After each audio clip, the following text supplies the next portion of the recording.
하나님의 말씀은 신약성경 누가복음 2장 40절로 52절 말씀입니다. 잘 주신 줄 알고 제가 봉독하겠습니다. 아기가 자라며 강하여지고 지혜가 충만하며 하나님의 은혜가 그의 위에 있더라. 그의 부모가 해마다 6월절이 되면 예루살렘으로 가더니 예수께서 12살 되었을 때에 그들이 이 절기의 관례를 따라 올라갔다가 그 날들을 마치고 돌아갈 때에 아이 예수는 예루살렘에 머무셨더라. 그 부모는 이를 알지 못하고 동행 중에 있는 줄로 생각하고 하룻길을 간 후 친족과 아는 자 중에서 찾되 만나지 못함에 찾으면서 예루살렘에 돌아갔더니 사흘 후에 성전에서 만난즉 그가 선생들 중에 앉으사 그들에게 듣기도 하시며 묻기도 하시니 듣는 자가 다 그 지혜와 대답을 놀랍게 여기더라. 그의 부모가 보고 놀라며 그의 어머니는 이르되 아이야 어찌하여 우리에게 이렇게 하였느냐. 보라 내 아버지와 내가 근심하여 너를 찾았노라. 예수께서 이르시되 어찌하여 나를 찾으셨나이까. 내가 내 아버지 집에 있어야 될 줄을 알지 못하셨나이까 하시니 그 부모가 그가 하신 말씀을 깨닫지 못하더라. 예수께서 함께 내려가사 나사렛에 이르러 순종하여 받으시더라. 그 어머니는 이 모든 말을 마음에 두니라. 예수는 지혜와 키가 자라가며 하나님과 사람에게 더욱 사랑스러워 가시더라. 아멘. 오늘은 어린이 주일입니다. 불행히도 우리 교회는 어린이 없는 어린이 주일을 지금 맞이하고 있습니다. 그러나 여러분들이 또 아이를 낳을 수 있는 그런 생산적 시기는 지난 것 같아서 이런 어린이 주일을 지켜야 되나라고 생각하는데 물론 지켜야 되죠. 왜냐하면 여러분들이 대가 끊긴 게 아니라 여러분들의 자녀들이 또 자녀들을 낳았으니까 할머니 할아버지로서 그 자녀들을 축복하는 것은 또 살아있는 이유 중에 하나일 것입니다. 그래서 여러분들이 여러분들의 자손들을 위해서 날마다 이 말씀으로 축복하기를 주의 이름으로 축원합니다. 거의 모든 부모들이 내 자녀가 잘 되기를 바랄 것입니다. 아니 못 되기를 바라는 사람은 단 한 사람도 없을 것입니다. 그러면서 그 아이들이 정말 내가 바라는 것 이상으로 잘 되기를 원할 것입니다. 그러나 뒤돌아보면 아이를 키우면서 겪어왔던 모든 시간들이 내가 그때 좀 잘해줄 걸, 내가 좀 이렇게 했을 거라는 아쉬움도 많이 남았을 것입니다. 언젠가 글을 보다가 이런 글귀를 보았습니다. 어떤 분이 만일 내가 다시 아이를 키운다면이라는 제목으로 글을 썼는데 그 중에 한 부분을 잠깐 소개하겠습니다. 만일 내가 다시를 아이를 키운다면 집을 세우는 것보다 먼저 아이의 자존심을 세워주리라. 만일 내가 다시 아이를 키운다면 손가락으로 명령하기보다 손가락으로 함께 그림을 그리리라. 만일 내가 다시 아이를 키운다면 아이를 바로잡으려고 노력하기보다 아이와 하나 되려고 노력하리라. 만일 내가 다시 아이를 키운다면 들판을 더 많이 뛰어다니고 별들을 더 오래 보게 하리라고 하는 글귀였습니다. 물론 아쉬움이 남죠. 결혼하기 전에도 아이를 낳으면 이렇게 키워야지라고 하는 많은 꿈과 계획은 있었지만 아이를 키우는 그 순간만큼은 그 내가 계획했던 것은 온데간데없고 그냥 내 눈앞에 지금 펼쳐진 그런 일들만 우리가 즉흥적으로 아이와 대했던 그런 모습들을 볼 수 있을 것입니다. 내가 아이를 다시 한번 키울 수 있다면이라고 하는 그 물음표, 그것은 내가 아이를 내가 원하는 만큼 내가 계획했던 대로 못 길렀다고 하는 아쉬움이 분명히 남았을 것입니다. 나이가 많든 적든 간에 우리는 우리의 자녀들이 아마 앞으로는 더 내가 하지 못했던 그 아쉬움이 다 채워지고 또 하나님 앞에 귀하게 쓰임받는 믿음의 자녀로 살아갈 수 있도록 이제 우리가 해야 할 일은 그들을 위해서 기도하는 것일 것입니다. 우리는 자녀들을 위해서 그러면 무엇을 기도할 것인가? 어떤 마음을 품고 어떤 소원을 가지고 우리가 그 아이들을 축복하며 기도할 것인가? 내 아이는 명문대만 들어가야 되고 내 아이는 대기업만 들어가야 되고 내 아이는 그냥 하는 것마다 다 만사 형통돼야 되고 하는 그런 이기적이고 욕심적인 그런 기도가 아니라 하나님의 말씀에 입각한 그런 기도를 할 때에 우리가 바랬던 그 모든 것들은 함께 채워질 것을 믿으시기 바랍니다. 솔로몬에게 하나님이 찾아가서 내가 너에게 무엇을 줄 거라고 했을 때 솔로몬은 지혜롭게 대답한 것을 기억합니다. 네가 술을 원하지도 않았고 불을 원하지도 않았고 내 원수의 목숨을 원하지도 아니하고 내 백성을 다스리고자 하는 지혜를 구했으니 내가 전에도 없었고 이전에 이후에도 없을 그런 지혜를 너에게 줄 것이며 네가 구하지 아니한 것까지 내가 다 주겠다라고 말씀하셨고 그대로 이루어진 걸 믿으시기 바랍니다. 그래서 우리는 굳이 내가 내 입으로 욕심 부려서 하나님 앞에 구하지 않아도 내가 하나님으로부터 정말 하나님이 원하시는 기도와 대답을 한다면 그 모든 것이 함께 이루어질 것입니다. 오늘 이 말씀을 통해서 여러분들이 기도의 제목을 갖고 그 자녀들을 여러분들의 후손들을 위해서 축복하기를 다시 한번 주의 이름으로 축원합니다. 오늘 본문의 내용은 예수님의 어린 시절의 모습 잠깐 나오는 이 부분만 나오는 것을 우리가 볼 수 있습니다. 오늘 본문에 보면 예수님은 12살 때에 요셉과 마리아 육신의 부모를 따라서 6월절에 절기를 지키려고 예루살렘으로 성전에 올라갔다고 말씀하고 있습니다. 유대인들은 남자아이가 12살이 되면 성인으로 인정하여서 성전에 올라갈 수 있습니다. 그리고 하나님은 이스라엘 백성들에게 모든 남자는 매 3회 1년에 3번은 기본적으로 예루살렘 성전에 가서 하나님께 예배를 드려야 했습니다. 그리고 대표적으로 이 6월절은 이스라엘 백성들이 정말 목숨을 구하고 영적으로 광복된 그러한 특별한 날이기 때문에 특별히 많은 사람들이 더 많이 예루살렘에 올라왔을 것입니다. 12살이 된 어린 소년을 예수를 데리고 예루살렘을 향해서 올라갔던 그 길, 그 모습을 생각해 보면 아마 예수님도 어린 소년의 모습으로 들뜬 마음도 있었을 것입니다. 그런데 예수님의 그런 모습을 오늘 본문에서는 찾아볼 수 없습니다.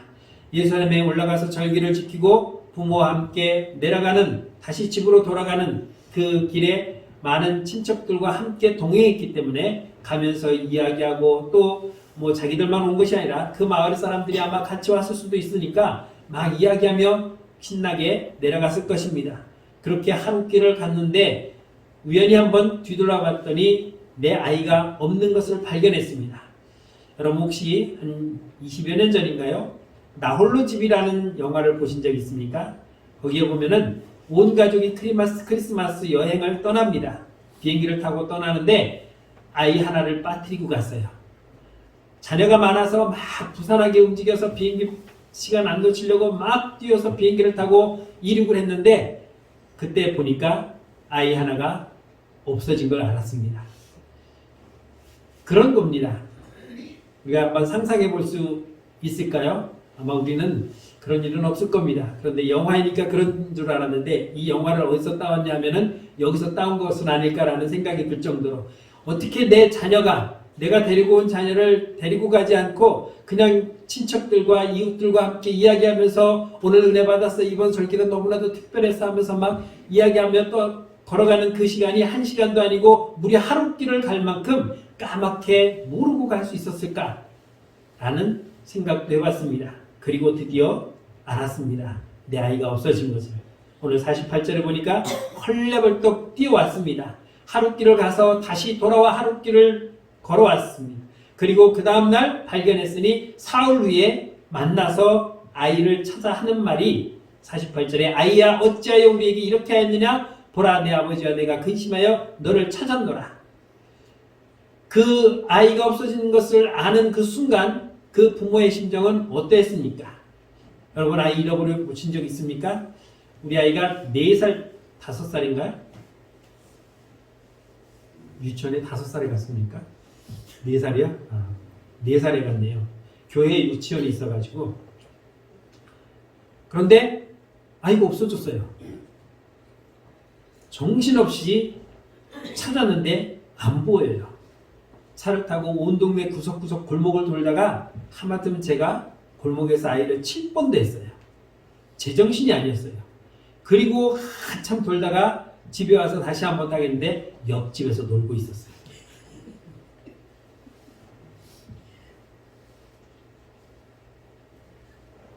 우리가 일상적으로 하는 말은 성경에 이렇게 얌전하게 써놨겠지만 제가 그 당시 마음이라면 이렇게 했겠어요. 야 이거 다 어디 갔어? 왜 안 따라와? 하면서 아마 한번 쿵 쥐어갖고 손목을 잡고 빨리 와! 끌고 갔을 거예요. 이게 보통 엄마들이나 아빠들이 잃어버렸던 아이를 찾아서 하는 행동이 아닐까. 뭐 아닐 수도 있겠습니다만은 저 같았으면 분명히 그렇게 했을 것이다 라고 생각해 보는데 사실 그때는 그렇게 하진 않았어요. 대부분 아마 그런 마음이었을 겁니다. 그런데 이렇게 놀래서 발견한 아이를 향해서 너 왜 여기서 이렇게 앉아있느냐? 왜 안 따라 나섰느냐? 엄마 아빠 걱정하는 거 넌 생각지도 않냐라고 호통을 치고 있는 이 상황에서 예수님이 하신 말씀은 49절에서 예수께서 이르시되 어찌하여 나를 찾으셨나이까? 내가 내 아버지 집에 있어야 될 줄 알지 못했습니까? 라는 어떻게 보면 황당한 답변이죠. 여러분, 성전을 우리는 뭐라고 말합니까? 하나님의 집이라고 얘기합니다. 그런데 오늘 예수님은 내 아버지의 집이라고 말씀하고 있습니다. 이미 예수님은 당신이 누구인가를 인지하고 있는 것입니다. 우리는 하나님의 집에 가서 성전에 가서 예배드리고 기도해야 되는데 예수님은 내 아버지의 집, 그러니까 내가 당연히 가고 당연히 그곳에서 머물러야 할 집으로 이미 하나님을 믿고 있었다는 것을 볼 수 있습니다. 육신적으로는 아브라함의 후손이지만 영적으로는 하나님께서 이 땅에 보내주신 메시아라는 것입니다. 예수는 어렸을 때부터 하나님에 대한 인식이 분명했고 그 하나님과 내가 함께하는 것, 그 집에 내가 머무는 것은 지극히 당연한 것이다 라고 말씀하고 있습니다. 우리는 하나님의 집에 머무는 것을 기뻐해야 되는 것입니다. 내가 하나님의 집에 가는 것을 즐거워해야 되고 그곳에서 함께 먹고 마시며 교제하며 지내는 시간이 우리에게는 가장 평안하고 행복한 시간이 되어야 할 것을 믿으시기 바랍니다. 하나님은 우리의 창조주 하나님이시지만 우리의 영적인 아버지시기 때문입니다. 에베소서 4장 6절에서 말씀하기를 하나님도 한 분이시니 곧 만유의 아버지시라 만유에 계시고 만유를 통일하시고 만유 가운데 계시도다 라고 말씀하고 있습니다. 하나님은 우리 모두의 하나님이십니다. 왜냐하면 그분이 우리를 창조하신 창조주이기 때문입니다. 이 우주 만물을 통치하시는 하나님이시기 때문입니다. 그리고 그 하나님이 우리를 구원하시는 구원자이시기 때문입니다. 시편 89편 26절에서는 말씀하기를 주는 나의 아버지시요 나의 하나님이시라고 말씀하고 있고 나의 구원의 다윗이라고 고백하고 있습니다. 하나님은 누구 어떤 사람의 특정한 하나님이 아니라 우리 모두의 아버지이신 것을 믿으시기 바랍니다. 그리고 그분은 우리의 찬양의 대상이시고 우리가 마땅히 그분을 경배하며 그 이름을 높여야 할 우리는 하나님의 자녀인 것입니다. 고린도후서 1장 3절에 보면 이렇게 말씀합니다. 찬송하리로다 그는 우리 주 예수 그리스도의 하나님이시요 자비의 아버지시요 모든 위로의 하나님이시라고 말씀하고 있는 것입니다. 우리가 필요할 때만 찾는 그런 하나님이 아니십니다. 우리가 부모와 함께 살아갈 때 용돈 받을 때만 아버지고 용돈 필요 없고 또 찾을 것이 없으면 아저씨가 되는 겁니까? 그렇진 않아요. 그분이 설령 매일 술 먹고 와서 나를 두들겨 팬다 할지라도 그분이 내 아버지인 것을 우리는 부인할 수가 없는 것처럼 하나님은 우리 모두의 하나님이고 모두의 아버지신 것을 우리는 부인할 수 없는 것입니다. 야고보 사도는 1장 17절에서 이렇게 말씀합니다. 온갖 좋은 은사와 온전한 선물이 다 위로부터 빛들의 아버지께로부터 내려온다라고 말씀하고 있습니다. 우리가 구하는 모든 것들은 우리 아버지께서 채워주시고 모든 것을 우리에게 주시며 그것은 하나님 아버지께로부터 내려온다고 말씀하고 있습니다. 그러니 우리는 아버지를 좋아하고 아버지에 가까이 갈 수밖에 없는 것입니다. 여러분들의 자녀도 마찬가지겠죠. 제 자녀도 그렇습니다. 필요할 때는 열심히 찾습니다. 갑자기 전화가 와요. 그러면은 얘는 또 나에게 뭘 필요해서 전화할까? 그냥 전화해서 아빠 오늘 아무렇지도 않아요? 평안하십니까? 즐거우십니까? 잘 계시는지 제가 안부 전화했습니다. 라고 하는 전화를 제가 아직까지 한 번도 받아본 적 없어요. 띵, 아들 웬일이야? 아빠 별일 없죠?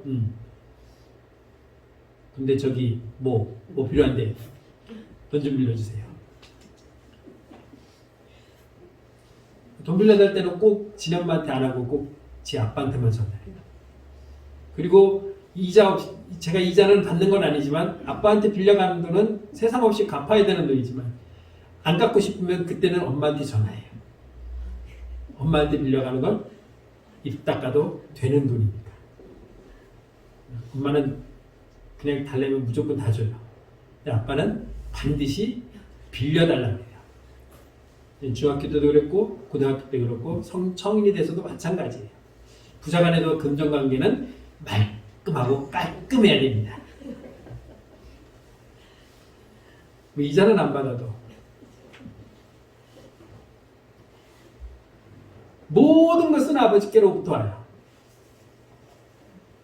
그렇기 때문에 우리는 아버지를 섬기고 아버지께 가까이 가는 것을 즐거워해야 될 것입니다.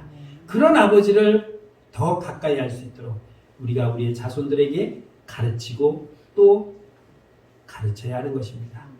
하나님은 믿어도 되고 안 믿어도 되는 선택의 문제가 아닙니다. 하나님은 반드시 믿어야 되는 필수입니다. 여러분, 만일 우리의 자녀가 잘못된다고 한번 생각해 보십시오. 그걸 지켜보는 부모나 할머니, 할아버지 마음은 어떻겠습니까? 얘가 이 병에서 치료가 돼야 되는데, 얘가 이 환경에서 벗어나야 되는데, 이대로 망하면, 이대로 죽으면 나는 못 살아. 그렇게 말하죠. 그러면서 아이가 교회 안 가는 것은, 어디가? 교회 안 가고, 친구들하고 오늘 약속 있어. 다음 주는 꼭 가? 그리고 한없는 관대를 펼칩니다. 내 아이가 지금 죽음으로 가는 것을 보면서 아무렇지도 않아요, 부모가.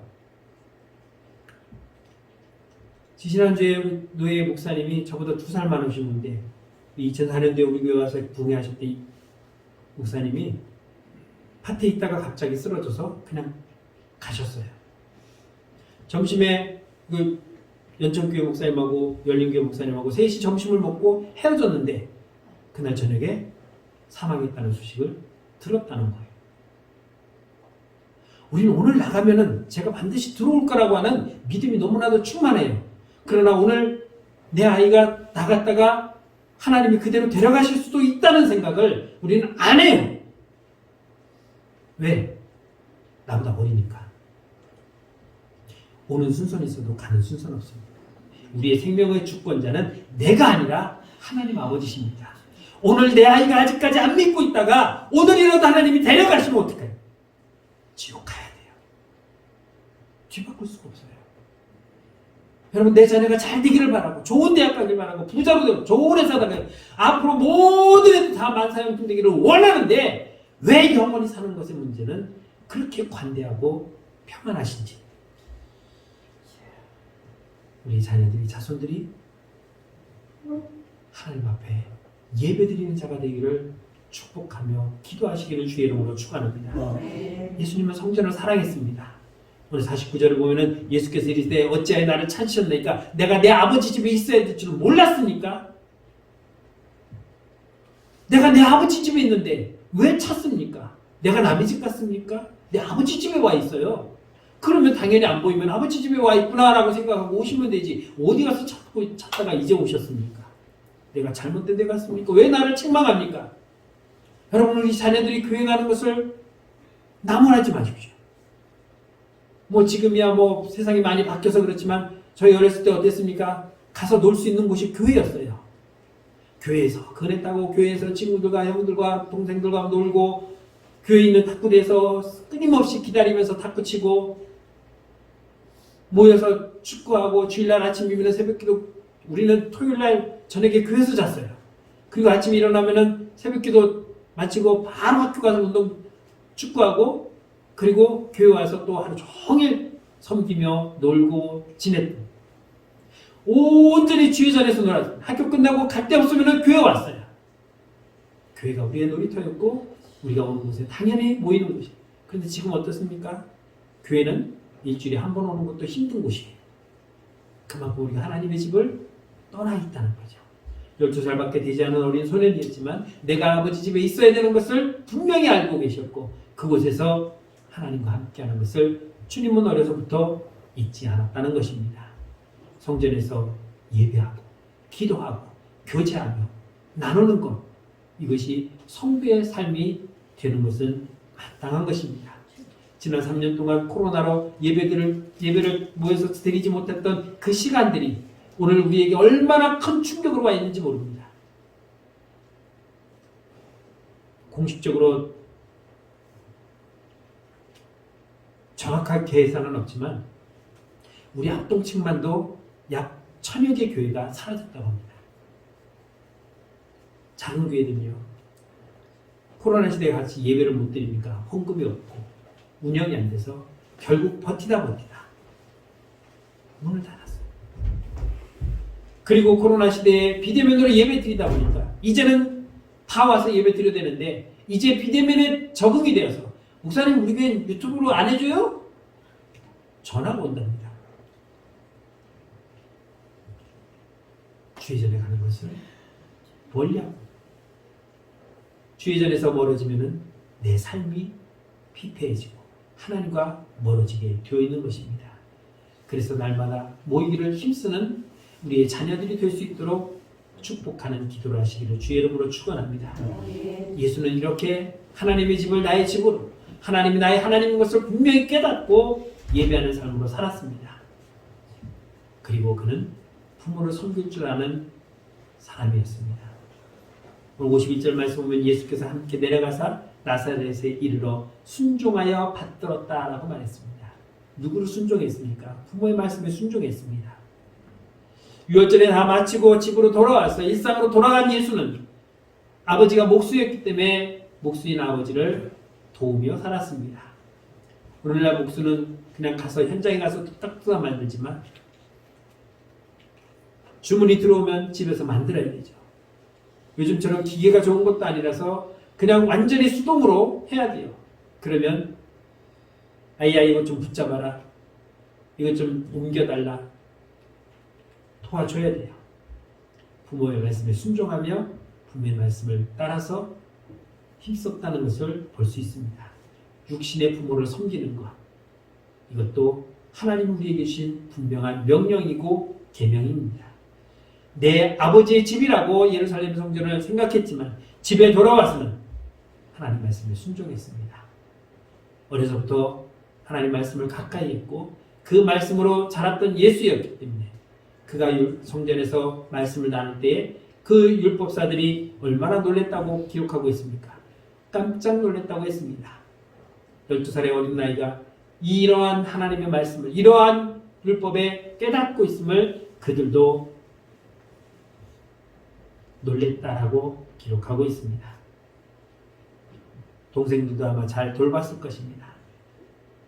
믿음으로 온전히 세워지는 그 가정, 하나님의 말씀으로 든든히 세워지는 그 가정에 모든 가정들이 서로 화목하며 부모를 섬기며 받들며 동생들을 돌보는 어린 예수. 이것이 믿음의 가정이고 이렇게 성장하는 것이 주 안에서 잘 자라는 것입니다. 부모를 무시하고 부모를 섬기지 않는 것은 하나님이 결코 용납하지 않으십니다. 요한일서 4장 20절에 보면 누구든지 하나님을 사랑하노라고 그 형제를 미워하면 이는 거짓말하는 자니 보는 바 그 형제를 사랑하지 아니하는 자는 보지 못하는 바 하나님을 사랑할 수 없다라고 말씀하고 있습니다. 그런 사람이 있습니다. 교회 와서는 열심히 일하는데 자기 부모는 잘 안 챙겨요. 오죽하면 다른 사람이 어머니 밥 좀 차리고 와. 아이 알아서 먹겠지 뭘. 손발이 없어? 알아서 잘 찾아 먹으니까. 주일을 한답시고 내 부모를 내팽개치고 열심히 봉사하는 거. 아우 저 집사님은 왜 이렇게 저렇게 열심히 하는지 몰라. 집안도 안 보고 그냥 오직 주님만 오직 주님만. 그것이 믿음으로 좋은 것 같이 우리가 생각하면 그거는 믿음이 좋은 것이 아니라 잘못된 겁니다. 눈에 보이는 부모도 섬기지 못하는 사람이 눈에 보이지 않는 사람 하나님을 어떻게 섬긴다고 말할 수 있습니까?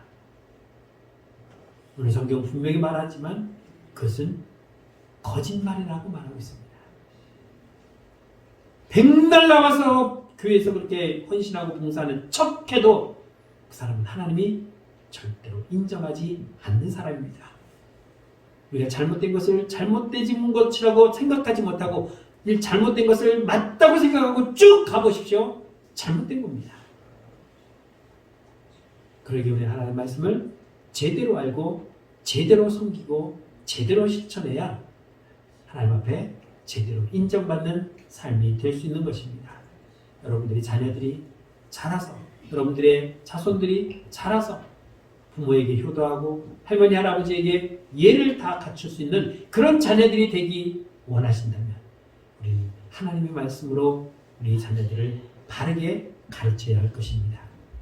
이런 모습을 볼 때 예수님은 굉장히 균형적인 모습으로 자랐다는 것을 볼 수 있습니다. 40절 말씀 보면은 아기가 자라며 강하여지고 지혜가 충만하며 하나님의 은혜가 그 위에 있다라고 말씀하고 있습니다. 신체적으로 건강했습니다. 또 정신적으로도 건강했습니다. 또 하나님이 주시는 지혜와 은혜가 충만했다라고 말씀하고 있습니다. 주의 사명을 감당하기 위해서 주님은 온 이스라엘 땅을 걸어다니셨습니다. 그럼에도 지치지 아니하시고 끊임없이 가서 주의 말씀을 선포하셨습니다. 얼마 전에 우리는 선거를 했습니다. 공식적으로 선거할 수 있는 기간이 13일입니다. 그 13일 동안 그 후보들은 밤낮을 가리지 아니하고 나는 이런 사람입니다. 나를 뽑아주시면 내가 이렇게 일하겠습니다 하고 얼마나 열심히 일했는지 모릅니다. 그들은 13일밖에 안 했습니다. 그러나 주님은 3년 반 동안 가는 곳마다 말씀을 전파하고 그들을 치료하고 회복시키시며 그들과 함께 울고 웃고 나누며 보내는 시간들을 보냈습니다. 아마 체력적으로 본다면 그렇게 할 수 없었을 것입니다. 그러나 하나님은 그 어린 예수가 성장해서 자라가는 동안 건강하게 자랄 수 있도록 인도해 주셨습니다. 아이가 자라며 지혜가 충만했다고 말씀하고 있습니다. 서기관들과 바리새인들과 그리고 율법사들이 앉아있는데 그들에게 말씀을 전할 때에 그들이 깜짝 놀랐습니다. 이 권세 있는 말을 하는 이자가 누구냐? 도대체 우리도 이런 말을 할 수 없는데 우리는 이런 지식도 없는데 이 촌에서 난 나사렛 예수라는 이 사람이 어떻게 이렇게 권세 있는 말씀을 할 수가 있느냐라고 그들이 놀랄 수밖에 없었던 것은 하나님의 말씀으로 지혜가 충만했기 때문인 것입니다. 하나님의 은혜가 그 위에 함께 했습니다. 여러분들 우리가 살아가면서 주의 은혜가 충만하기를 주의 이름으로 축원합니다. 하나님의 은혜가 나와 함께하면서 내가 어떠한 일에서도 어떠한 일을 해도 어떠한 결과를 향해서 가더라도 그것이 모두 하나님의 은혜 가운데 이루어질 수 있어야 되는 것입니다. 내 지식과 내 경험으로 내가 가지고 있는 능력으로 그것을 하려고 한다면 어느 정도 할 수는 있겠죠. 그러나 거기는 한계가 있습니다. 그러나 하나님이 주시는 능력과 은혜로 한다면 내가 힘들지 아니하고 하나님께서 인도하시기에 그것은 잘할 수 있으며 좋은 결과를 만들어낼 수가 있는 것입니다. 오늘 52절 말씀 보니까 예수는 지혜와 키가 자라가며 하나님과 사람에게 더욱더 사랑스러워갔더라고 말씀하고 있습니다. 신체적으로 건강하고 지적으로 지혜롭고 영적으로 충만한 예수님은 키가 자라고 지혜가 자라며 하나님과 사람에게 더욱더 사랑스러워갔다라고 말씀하고 있습니다. 여러분 우리 아이가 사람들에게 칭찬받고 사랑받는 것에 만족하지 마십시오. 하나님께 먼저 사랑받고 인정받는 자녀가 되어야 하는 것입니다. 사람들에게 인정받고 사랑받고 하나님에게는 인정 못 받으면 끝입니다. 그것은 이 땅에서나 얻을 수 있는 것이지 영원한 생명을 보장받지 못합니다.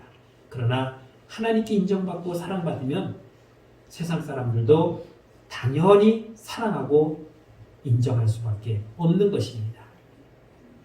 그러기에 우리의 자녀들이 하나님의 말씀으로 자랄 수 있도록 우리는 기도해야 되고 그 말씀으로 은혜가 충만하도록 우리는 가르쳐야 할 것입니다. 지혜가 자라고 키가 자라면 은혜가 충만하면 하나님은 그를 사랑하시고 하나님께 사랑받는 우리의 자녀들은 세상의 모든 사람들에게 사랑을 받을 수가 있는 것입니다. 그 예수는 이렇게 균형 잡힌 모습으로 건강하게 성장하셨습니다. 그리고 부모를 온전히 섬겼다라고 말하고 있습니다. 오늘 41절 42절 말씀 보면 그의 부모가 해마다 6월절이 되면 예루살렘으로 가셨다라고 말씀합니다. 예수께서 12살 되었을 때에 그들이 이 절기에 관례를 따라 올라갔다라고 말씀하고 있습니다. 여러분 부모의 신앙이 먼저 바로 서야 합니다. 여기서 해마다라고 하는 이 말씀은 한 해도 거르지 아니하고 매해 마리아와 요셉은 예루살렘 성전에 가서 절기를 지켰다는 것입니다. 남자만 가는 곳이기 때문에, 남자는 의무적으로 가는 곳이기 때문에 여자는 안 갈 수도 있습니다. 아 여보 나 힘들어. 올해는 당신 혼자 갔다 와. 알았어. 라고 해도 괜찮아요. 왜 이 세 절기는 남자들에게 의무적으로 매해 해마다 세 절기는 무조건 예루살렘 성전에 가서 예배를 드려야 하는 것입니다. 여자는 가도 되고 안 가도 되는데 마리아는 해마다 빠지지 않고 남편과 함께 예루살렘 성전에 올라가서 예배를 드렸습니다.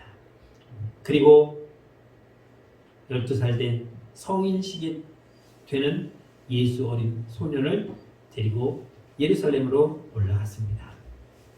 이 6월절이 어떤 날입니까? 이스라엘 백성들이 출애굽하기 전날 하나님께서 이스라엘 백성들에게 양을 잡아 그 피를 문설주에 바르고 그 오기를 부어서 밤새도록 먹고 떠날 준비를 완전히 하고 해가 뜨면 떠날 수 있도록 준비해서 나오는 날입니다. 나오는 것도 나오는 거지만 그날 밤에 있었던 것이 죽음의 사자가 온 애굽 땅에 처음 난 생명, 사람이든 짐승이든 가리지 아니하고 처음 난 것들은 다 죽임을 당했습니다.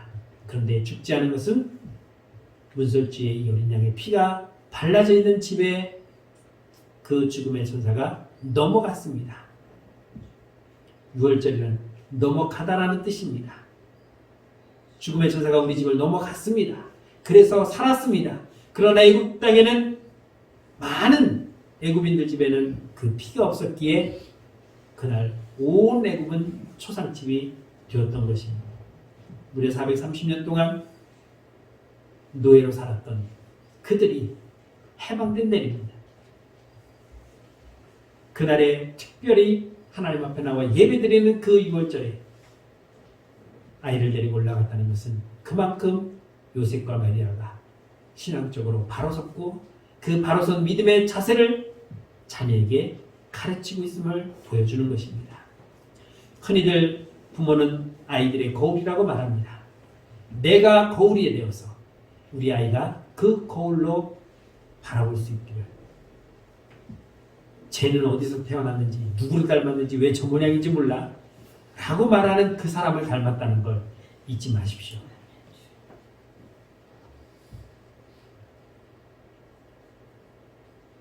저희 형님들이 뭐 명절이나 뭐 이렇게 모였다가 딱 가면은 한 8시 지나면은 아버지가 전화를 해요.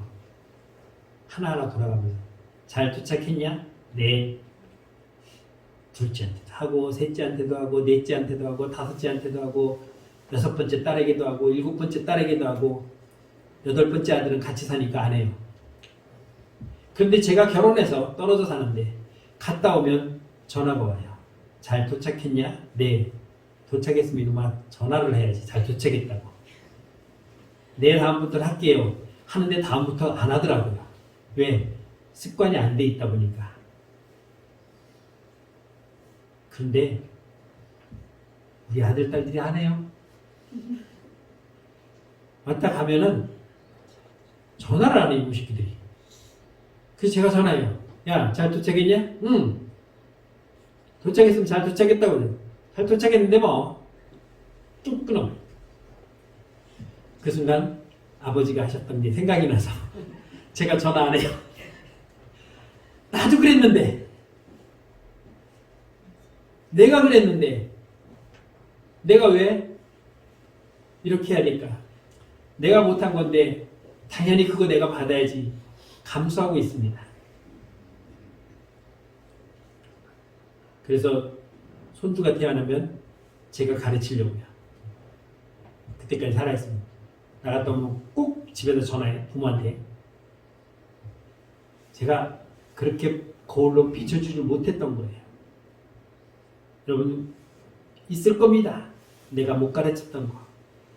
그래서 우리 아이가 지금 그 습관이 안 돼 있다면 지금이라도 가르칠 수 있으면 가르치시고 손주라면은 꼭 가르쳐줍니다. 그래서 내가 못했던 거, 내가 못 보여줬던 신앙의 모습, 내가 못 가르쳤던 믿음의 자세, 이것을 제대로 가르쳐서 우리 자녀들이 하나님 앞에 사랑받고 칭찬받고 인정받는 그런 자녀들이 여러분들에게 주어지고 그 자녀들이 대를 이어 믿음의 가문으로 든든히 서나갈 수 있도록 기도하는 부모와 할머니, 할아버지 되시기를 주의 이름으로 축원합니다. 기도하겠습니다. 참 좋으신 하나님 은혜에 감사합니다. 어린이 주일에 우리 교회는 어린이가 없습니다. 하나님, 이 땅에 점점 사라져가는 이 어린아이들의 모습, 그러나 우리의 자녀들, 우리의 자손들이 믿음으로 지속적으로 성장하기를 원합니다.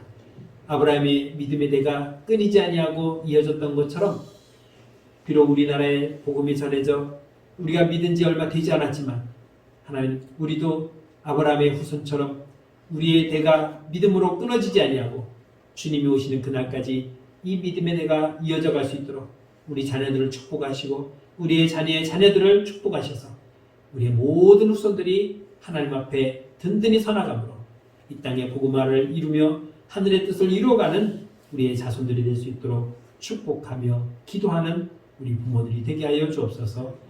예수님의 이름으로 기도드렸습니다. 아멘.